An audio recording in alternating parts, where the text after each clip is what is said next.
एका घरात लग्नाची लगबग चालू होती.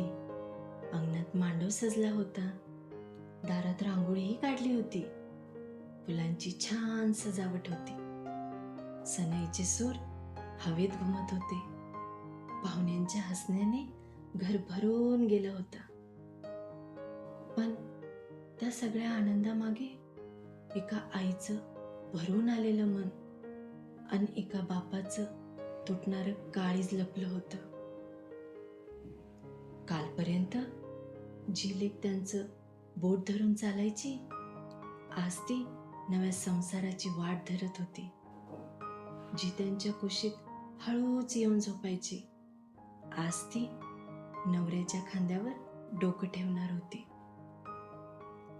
आई सकाळपासून स्वतःला कामात गुंतवत होती, कारण तिला माहिती होतं, क्षणभर जरी थांबली ना तर डोळ्यातलं दुःख बाहेर पडेल. लेकीचे केस ती विंचरत होती आणि नकळत तिच्या बालपणाला स्पर्श करत होती. तिला आठवत होतं, पहिल्यांदा लेकीने आई म्हणून हाक मारली होती तो दिवस. पहिल्यांदा ताप आला तेव्हा रात्रभर तिच्या उशाशी बसलेली ती आई. पहिल्यांदा स्वयंपाकघरात येऊन, आई मी मदत करू का म्हणत पोळी बिघडवणारी ती लेक. शाळेच्या पहिल्या दिवशी दारात उभं राहून रडणारी तिची चिमुकली.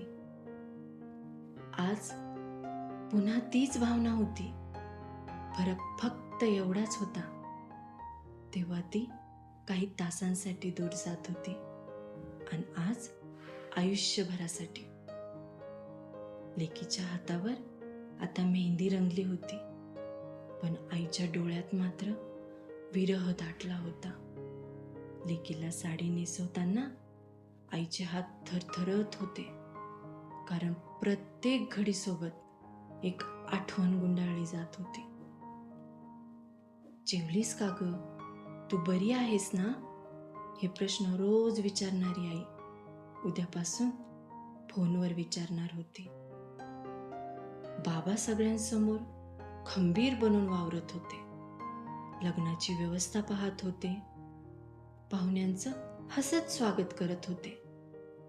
पण आतून मात्र प्रत्येक क्षणी तुटत होते. कारण ज्या लेकीला हात धरून चालायला शिकवलं, आज त्याच लेकीचा हात दुसऱ्याच्या हातात देताना त्यांचे हात जड झाले होते. कन्यादानाची वेळ आली. पंडित मंत्र म्हणत होते. लोक अक्षता टाकत होते. पण बाबांचे हात थरथरत होते.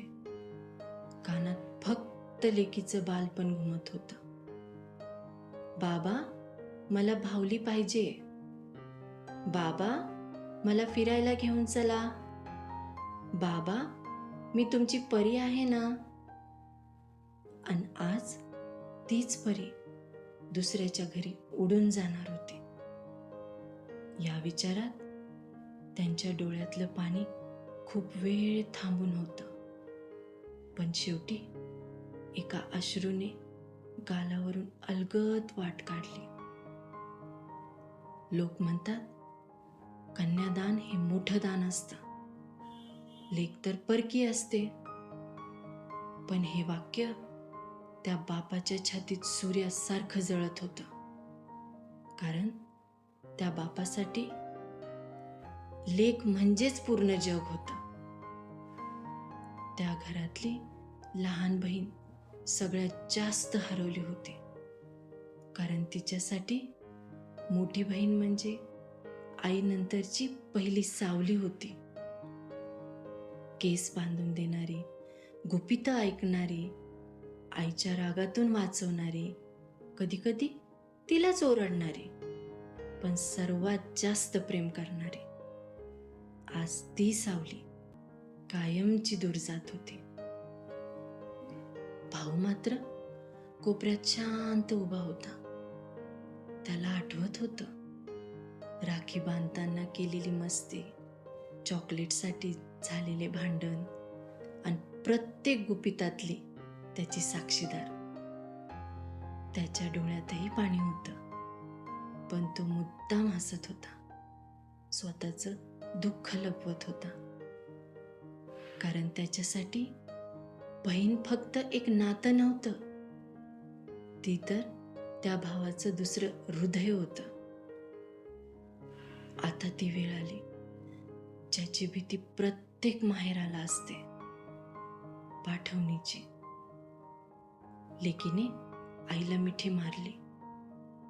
त्या मिठीत वर्षानुवर्षांचं प्रेम होतं, काळजी होती, आठवणी होत्या आणि एक न बोललेली भीती होती. आता रोज भेट होणार नाही. अनाईचा बांध फुटला. जिच्यासाठी आयुष्यभर मजबूत राहिली, आज ती आई लहान मुलीसारखी रडत होती. लेकीने बाबांच्या पाया पडताच बाबांनी तिला पटकन उचललं, कारण त्यांना स्वतःच्या लेकीला असं रडताना पाहवत नव्हतं. डोळ्यात अश्रू घेऊन ते फक्त एवढंच म्हणाले, खूप सुखात राहा बाळा. कधी काही लागलं तर हा तुझा बाबा अजून जिवंत आहे आणि हे माहेर कायम तुझ्यासाठी उघडं आहे. हे ऐकताच तिथे प्रत्येकाचे डोळे पाणावले. गाडी सुरू झाली. लेकीचे डोळे मागे वळून स्वतःचं माहेर शोधत होतं. ती भिंत, ती खिडकी, तो दरवाजा, ते अंगण जिथं तिचं पूर्ण बालपण वाढलं होतं. अंधारात उभं असलेलं तिचं माहेर डोळ्यात अश्रू घेऊन तिची पाठ पाहत होतं. गाडी दिसेनाशी झाली. आई तिथेच रडत बसली. बहीण भाऊ शांत झाले. बाबा मात्र काहीच बोलले नाही. फक्त लेकीच्या रिकाम्या खोलीत गेले आणि तिच्या उशीवर हात ठेवला आणि पहिल्यांदाच तो बाप लहान मुलासारखा रडला. रात्री त्या घरात सगळे होते, पण तरीही घरात काहीतरी कायमचं हरवलं होतं.